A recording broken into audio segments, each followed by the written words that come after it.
우리 이 땅을 살아가면서 사람들은 여러 가지 모습으로 모양으로 인생을 개척해 나갑니다. 하나님께서 주신 좋은 달란트가 있는 사람들은 그런 좋은 달란트를 가지고서 그 인생을 좀 더 남보다 앞서가면서 더 많은 성과와 업적을 만드는 사람들이 있습니다. 그런 사람들 보면 좀 부럽습니다. 똑똑한 사람들 보면 부럽고요. 참 재능이 많은 사람 보면 부러울 때가 있습니다. 왜 난 저러지 못할까? 나 왜 저런 거 하지 못하지? 저 사람 참 잘한다 라면서 칭찬도 하고 부러움도 갖는 것이 우리들이 아닌가 생각이 듭니다. 학자로서 지혜가 많은 사람들은 알게 모르게 그 학계 속에서, 학문 속에서 자신의 업적을 내려고 노력합니다. 또 정치하는 사람들은 자기가 갖고 있는 영향력을 통해서 주변 사회에 또 많은 사람들에게 정치의 업적을 남기려고 위대한 사람이 되기 위해서 노력하고 힘쓰는 모습을 봅니다. 예술하는 사람들은 자기 마음속에 하나님 부어주신 감정과 또 그런 달란트를 가지고서 노래로 또는 문학으로 또는 그림으로써 여러 면으로 이렇게 자신의 위대함을 나타낼 때도 있다는 것이죠. 이와 같이 여러 분야 속에서 열심히 일해서 남보다는 좀 더 위대한 모습들을 보여주면서 살아가는 사람들이 있다는 것입니다. 그런데 여러분은 그런 사람들이 세상에 더 많지는 않습니다. 그렇지 못한 사람들이 더 많고 혹 저와 여러분들이 그렇지 못한 사람들 가운데 속해 있는지는 모르겠습니다. 근데 그와 같은 것이 진정한 위대함일까요? 많은 사람들에게 칭찬받고 많은 사람들에게 집중이 되고 관심받아서 어떠한 부러움의 대상이 되는 것이 위대한 인생을 살아가는 것일까? 우리 한번 생각해 볼 필요가 있지 않을까 생각이 듭니다. 많은 것을 소유하고 많은 것을 어떤 이루어냈다 해서 그 사람이 위대하다라고 평가할 수 있냐는 것입니다. 우리가 하는 일들보다 우리가 많은 것을 소유하고 있는 것보다 더 중요한 것은 사실 내가 소유하고 있는 것을 가지고 어떻게 사용하느냐에 달려있지 않나 생각이 듭니다.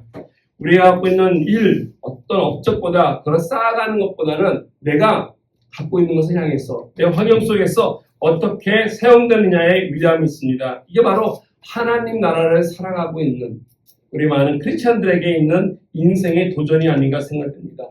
그래서 진정한 위대함에 대한 기준이 약간 다르다는 것입니다. 1999년도에 한국의 월간 조선에 이와 같은 앙케이트가 설문됐습니다.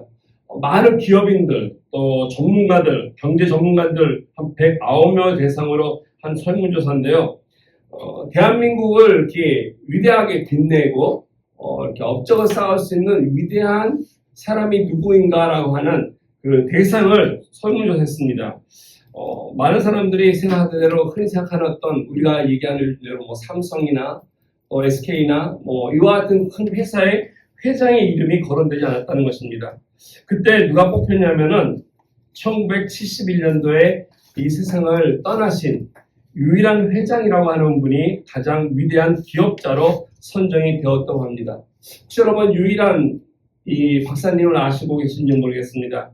이분은 평양에 태어나서 나이 9살 때 선교사를 따라서 미국으로 건너온 사람입니다. 미국에 와서 어린 나이에 농장에서 일을 했습니다.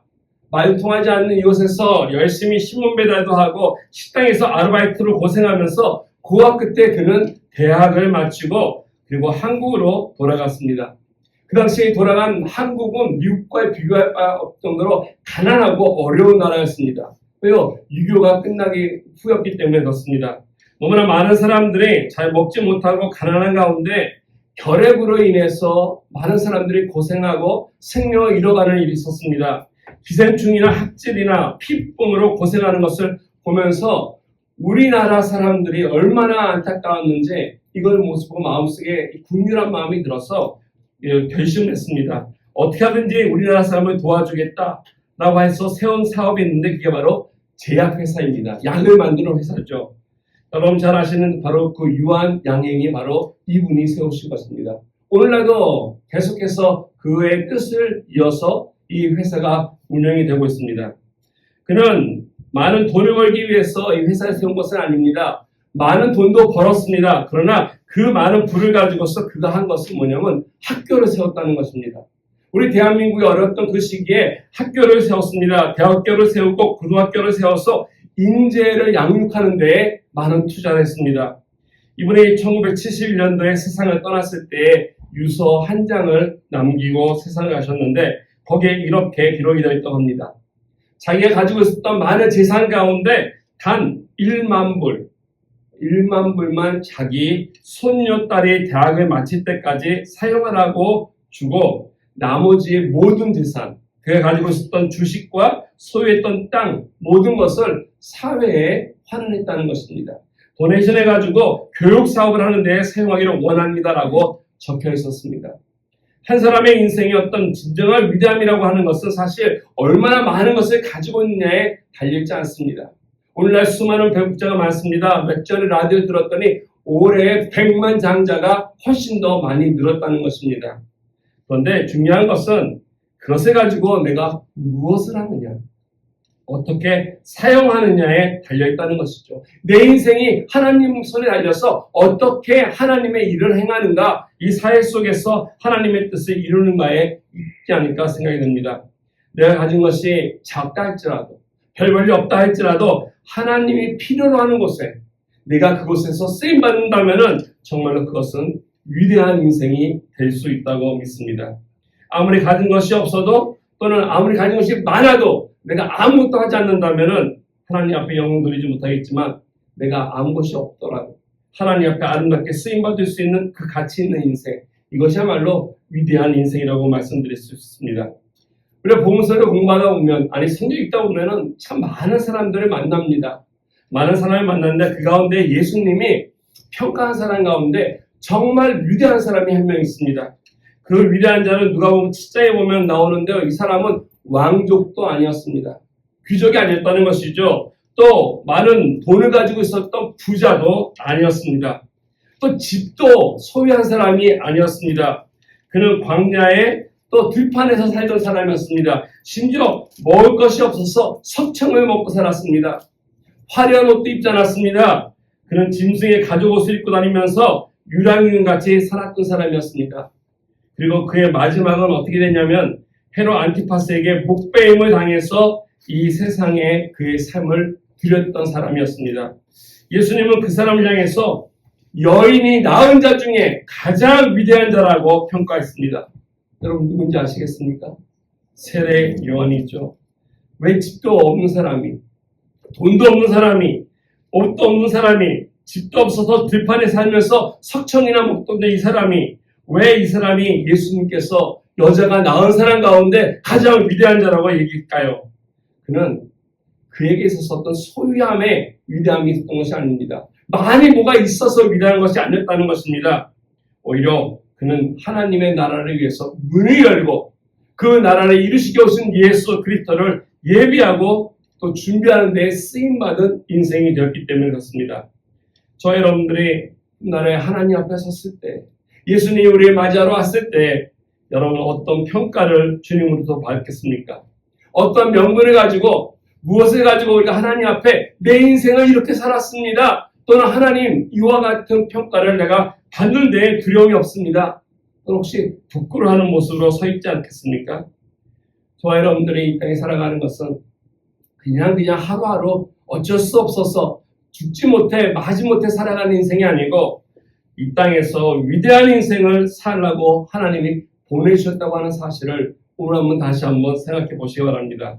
왜 그러냐면 우리 하나님이 위대하시기 때문에, 그 위대하신 하나님이 우리를 창조했기 때문에, 그리고 그 위대하신 하나님이 우리를 보내셨기 때문에 우리들의 살아가는 삶이 위대해야 한다는 것입니다. 창세기에 보시면 하나님이 모든 것을 다 만드시고 만드시는 날마다 이랬습니다. 보시기에 좋았더라. 나무를 만드시고 동물을 만드시고 빛을 만드시고 좋았더라 하시다가요, 여섯째 날 되는 날 사람을 만드시고 뭐라고 하셨는지 아십니까? 좋았더라라고 했죠. 그런데 그 앞에 한 단어가 붙어요. 심히 좋았더라. 너무너무 좋았더라라고 말씀하셨습니다.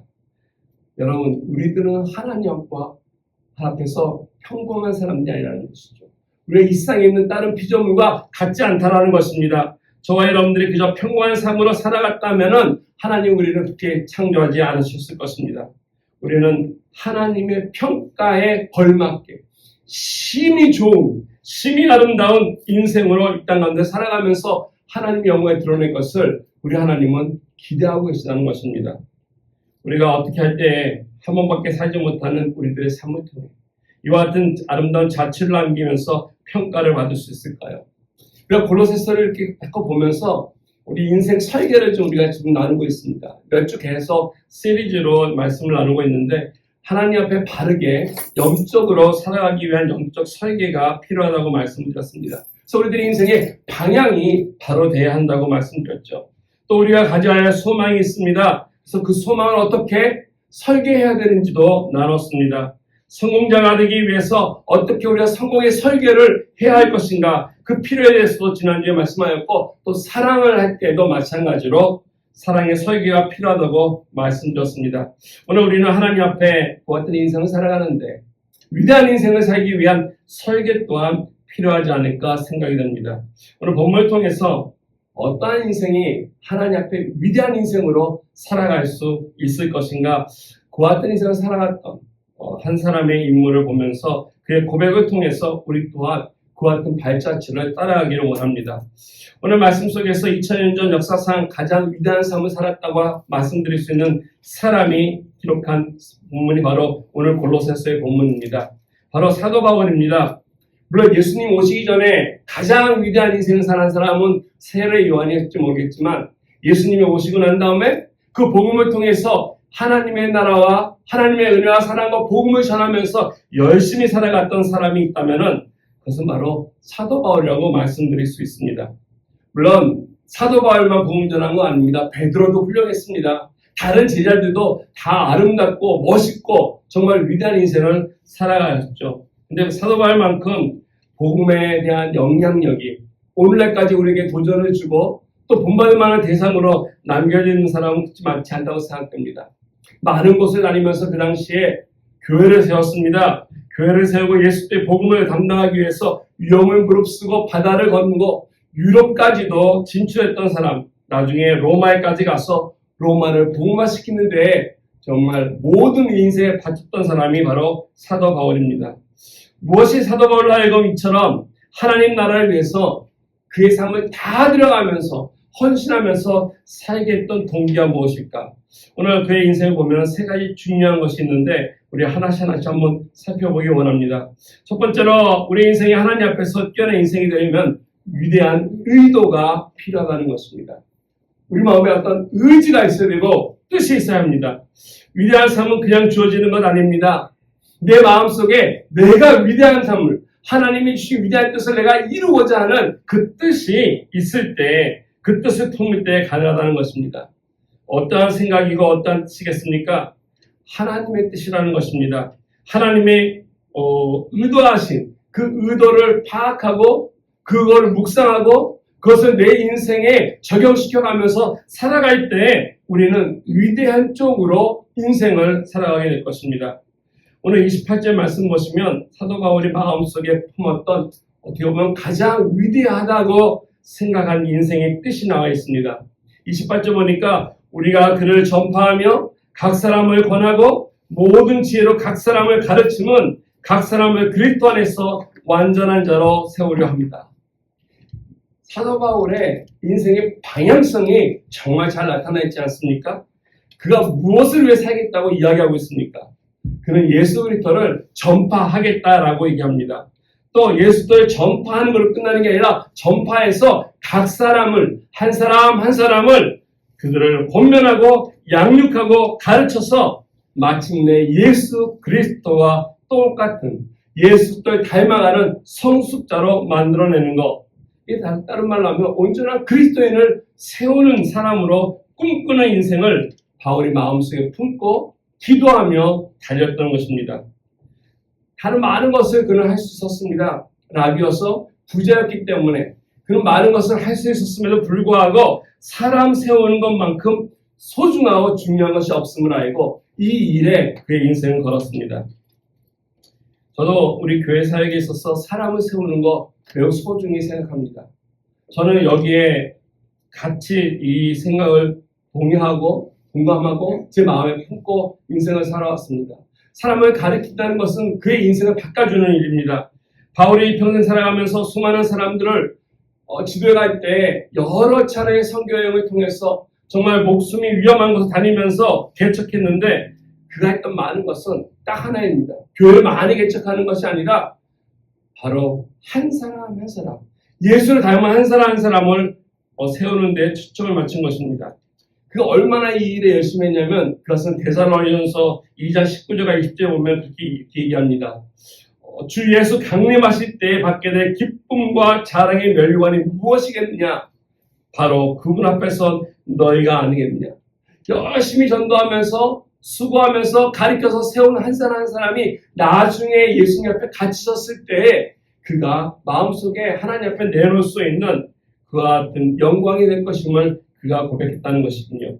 저 여러분도 이와 같은 마음속에 이와 같은 좋은 의도, 바른 의도, 하나님 앞에 꿈을 가지고 살아갈 수 있는 우리들에게 있으면 좋겠습니다.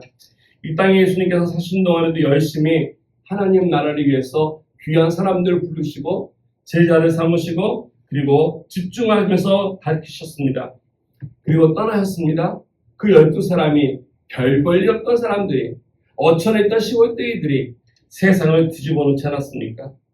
저 여러분들이 우리 교회가 약하고 적고 이것이 상관이 없이 없을지라도 우리 마음속에 필요한 사역 그리고 우리 마음속에 필요한 꿈, 이 필요한 의도가 있다면은 하나님 앞에 바른 하나님의 교회가 될 것이라 믿습니다.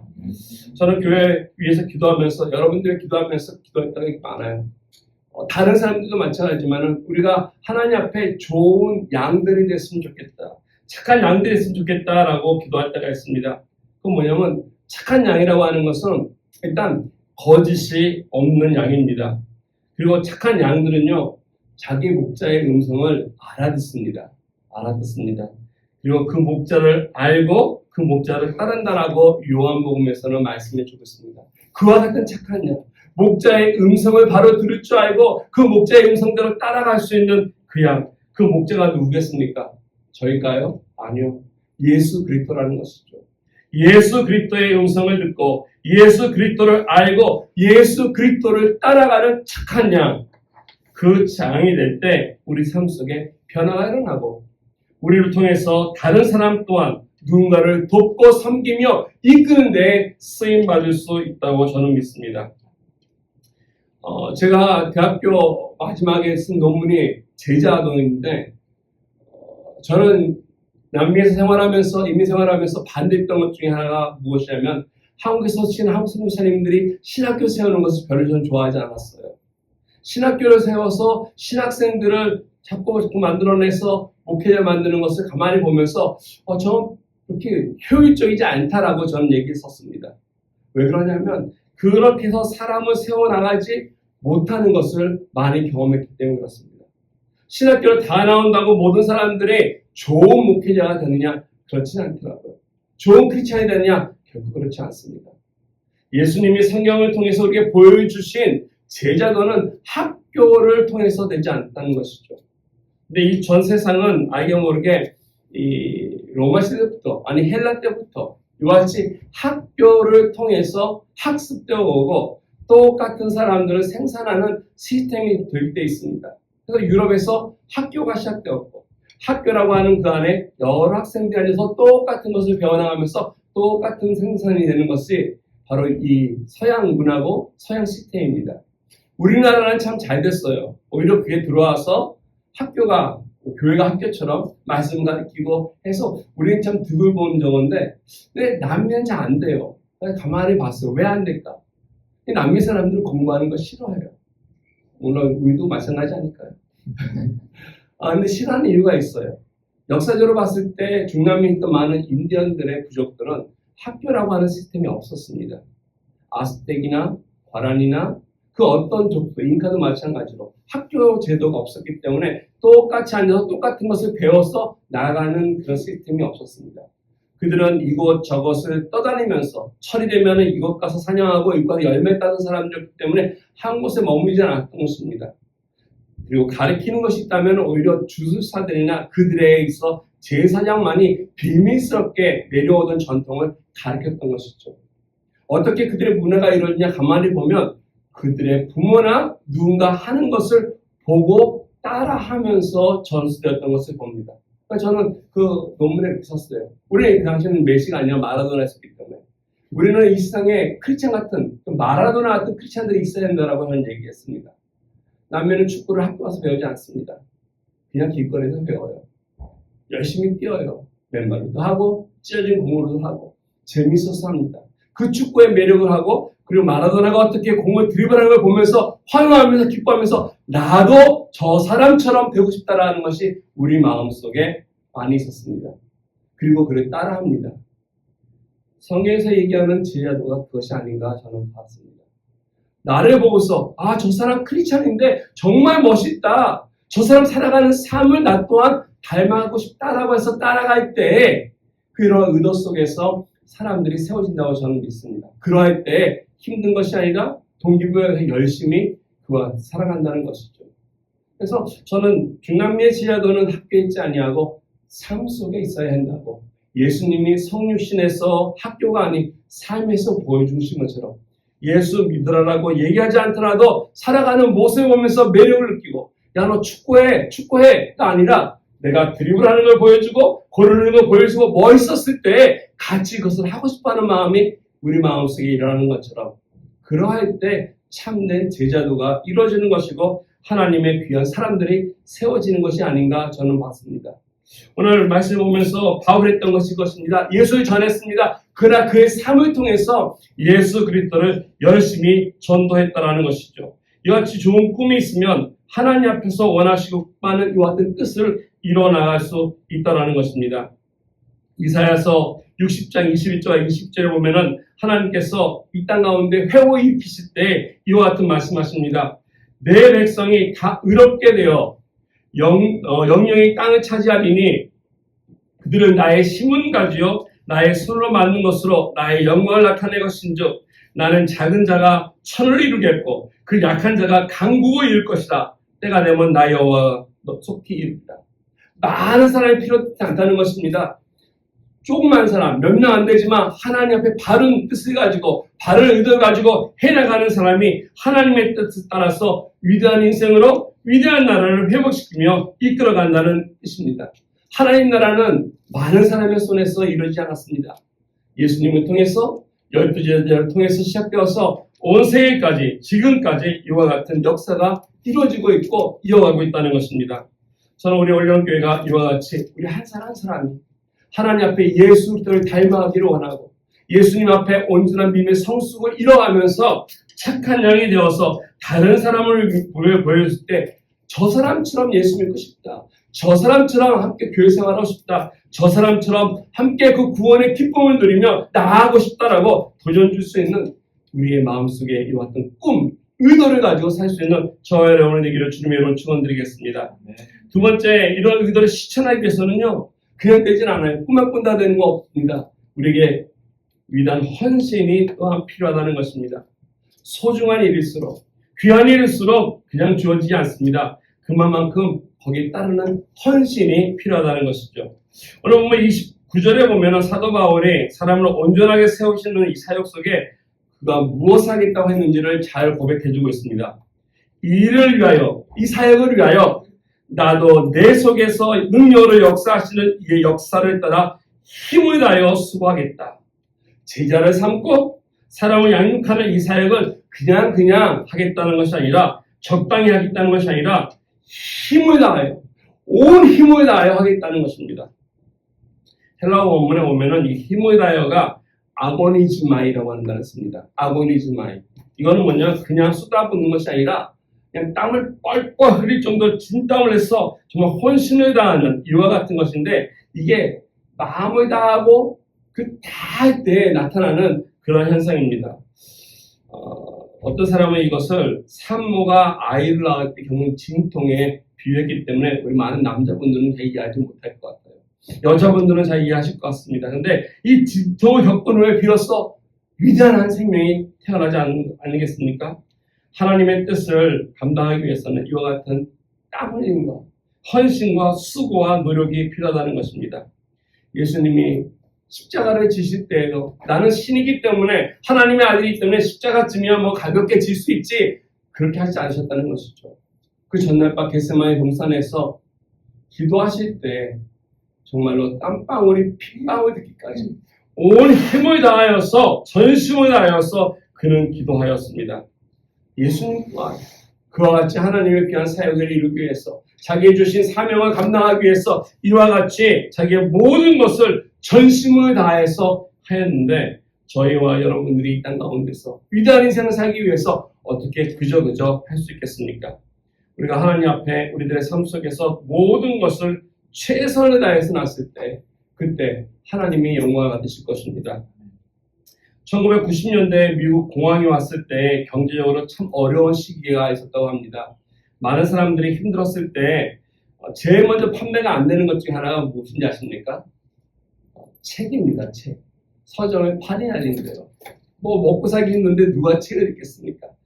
서점이 안 될 때 그 당시에 많은 사람들이 어렵다 보니까 힘들었습니다. 근데 이 서점 가운데 제일 힘들었던 서점이 뭐냐면 성서공예입니다. 다른 책은 재미라도 있지. 소설책은 재미라도 있는데 누가 어려운 시기에 성경책을 사겠습니까? 근데 그 당시에는 성경책을 성서공예가 서점에 판매한 것이 아니라 성서공예에서 성경 판매원들이 있었습니다. 그래서 그들이 성경책을 가방에 넣고 들고 다니는 집을 두드리면서 판매되었어요. 근데 굉장히 열심히 했는데 그 당시에 많이 판매했던 이 중에 한 사람이 비결을 보여줍니다. 근데 그 사람을 만나봤더니 이 사람이 말을 유창하게 하는 사람이 아니었어요. 이 사람은 이렇게 합니다. 성경책을 가지고 집 앞에 가서 놓고 하죠. 사람이 나옵니다. 그러면은 성경책 이것을 제가 읽어드릴까요? 아니면 사시겠습니까? 그러면 사람들은 어떻게 할까요? 답답해서 그 성경책을 많이 굽혔다고 합니다. 아니 말더듬이가 말을 더듬는 사람이 어떻게 성경책을 팔까 사람들이 했지만 제일 많은 성경책을 판매했던 사람이라고 합니다. 우리 환경이 어려울 때가 있죠. 힘들 때가 있죠. 우리 여건이 안 좋을 때도 있죠. 그러나 우리의 모든 최선을 가지고서 하나님 앞에 헌신하게 될 때 나의 조그만 것, 나의 부끄러운 것, 부족한 것이 있지만 이것을 가지고 하나님 앞에 드렸을 때 그것은 하나님께서 이루어가시는 역사가 있다는 것입니다. 우리가 에이키도에서 학교 시작한 거 말씀드렸지 않습니까? 별거 아니었습니다.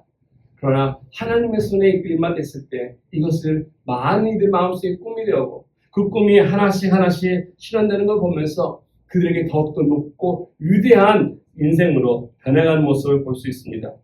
29절 말씀에 보면 사도 바울이 자기에게 다 했던 이 원천을 보니까 자기의 모든 것은 다 하는 그 힘이 그 능력이 어디서 오냐면 보니까 예수 그리스도를 통해서 역사한다라고 그는 고백하고 있습니다. 내가 하는 것이 아니라 내 속에 내주하는 성령을 통해서 예수 그리스도의 역사하심을 따라서 이와 같은 수고가 하나님께 영광 돌림을 그는 고백하고 있다는 것이죠. 우리가 잘 알고 있는 빌립보서 2장 13절 말씀에 보면은 내 안에서 행하시는 이는 하나님이시니 자기의 기쁘신 뜻을 위하여 너희로 소원을 두고 행하게 하신다라고 말씀하였습니다. 우리에게 위대한 소원을 주셨습니다. 위대한 뜻을 품게 했습니다. 근데 그것을 이루시는 분은 사실 하나님이시라는 것입니다. 우리가 초라하지만 하나님께 내어맡길 때 이것이 우리들의 헌신이 되었을 때 하나님 앞에 영광 돌릴 수 있는 저와 여러분 되리라 믿습니다. 이와 같은 삶 속에서 우리 중요한 것은 또 세 번째로 하나님 앞에 살아갔을 때 어떻게 우리가 위대한 인생이 될 수 있냐. 이것은 우리들에게 있어서 위대한 하나님 앞에 능력이 필요하다는 것이죠. 이와 같은 하나님의 능력이 우리에게 있을 때 그 능력이 일상의 어떤 지혜나 어떤 물질이나 세상 것이 아니라 하나님의 통해서 공급될 때 주어진다는 것입니다.